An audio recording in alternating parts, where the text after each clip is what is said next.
ते द्वेषापोटी ते बोलता आहेत। जर त्यांच्याकडे जर काही आरोप असतील, माझा तो कागद दाखवा फक्त, मी तुम्हाला त्यातून मोजूनच सांगतो। त्यापासून ते आरोप करत आहेत की एकनाथ खडसेंची सीडी त्यांच्याकडे आहे।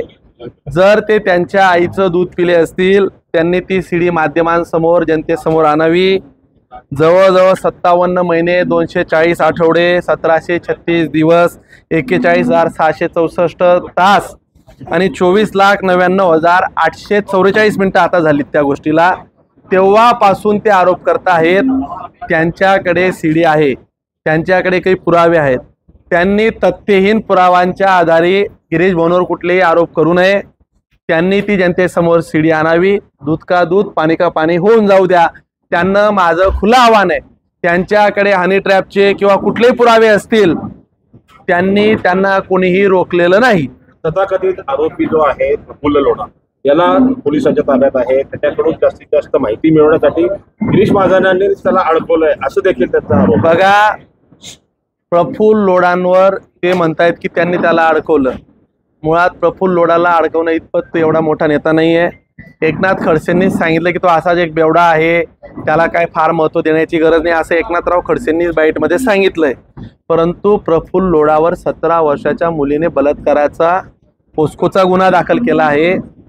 त्याच्यामुळे असं कोणावरही कुठलाही गुन्हा दाखल करता येत नाही। त्याचे सगळे फॉरेन्सिक रिपोर्ट असतील, त्याचे पुरावे असतील, त्याचे सिमेंटचे काही असतील का, हे सगळेच टेक्निकल पुरावे किंवा नाबालिग मुलगी एखादी फिर्याद देते ती डिनाय करता येत नाही। वस्तुस्थितींच्या आधारेच तो गुन्हा दाखल झाला असेल, त्याच्यामुळे त्याला अडकवणे किंवा एखाद्याला त्याच्यामध्ये डांबणे हा त्यामागचा हेतू असण्याचा प्रश्नच नाही। आणि एखादी मुलगी किंवा 3 महिला 4 महिला जर फिर्याद देत आहे आणि प्रफुल्ल लोढा हा एकदम ज्याला म्हणतो की स्वतःच म्हटलं आहे की माझे आहेत प्रेम संबंध, कोणाचे नसतात असं ते म्हटले होते, म्हणजे याचाच अर्थ की त्यांना हे माहिती आहे तो रंगीला रतन माणूस होता आणि त्याचे रंग आता काही लोक पाहत आहेत, जनता पाहते, त्यात काय होईल तपासात जे यायचं ते पुढे येऊ द्यात। परंतु तो प्रकार एक वेगळा आहे, त्यात पोस्कोचे गुन्हे दाखल आहेत, त्या प्रकाराचा आणि ह्या प्रकरणाचा काही संबंध नाही। आणि तरी कोणाकडे पुरावे असतील त्यांनी पुरावे आणावे, त्या पुराव्यांच्या आधारे आपण त्याच्यावर बोलू।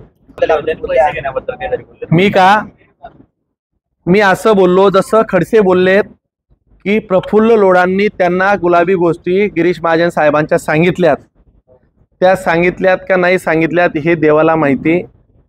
परंतु एखादा त्यांच्याच भाषेत वेळा माणूस काहीतरी सांगतो आणि ते राज्याचे नेते स्वतःला समजवतात, ते आरोप करतात।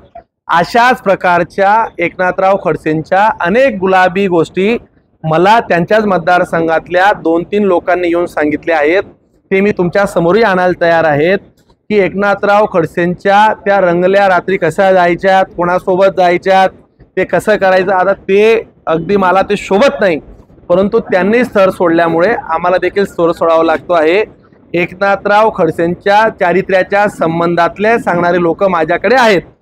एकनाथराव खडसेंनी जर हो सांगितलं तर मी ते त्यांच्या समोर उभे करायला तयार आहे। त्यांनी माझं जर आव्हान स्वीकारलं तर मी ते लोक त्यांच्या समोर उभे करतो, तेही मुक्ताई नगरात जाऊन।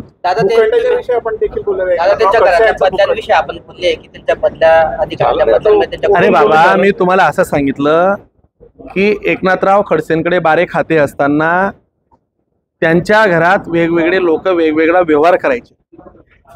एक सुपारी जावई घ्यायचा, एक सुपारी मुलगा घ्यायचा, एक सुपारी मुलगी घ्यायची आणि खडसे साहेब तर अनेक सुपाऱ्या घ्यायचे, असं ते चालायचं।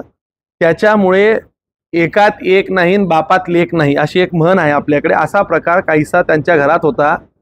हे मी सांगतो म्हणून नाही, हे त्यांच्याही घरात बघा, मंत्रालयीन कामकाजामध्ये ते स्वतः मंत्री असताना वेगवेगळ्या सूचना निर्गमित वेगवेगळ्या केंद्रस्थानातनं व्हायच्यात।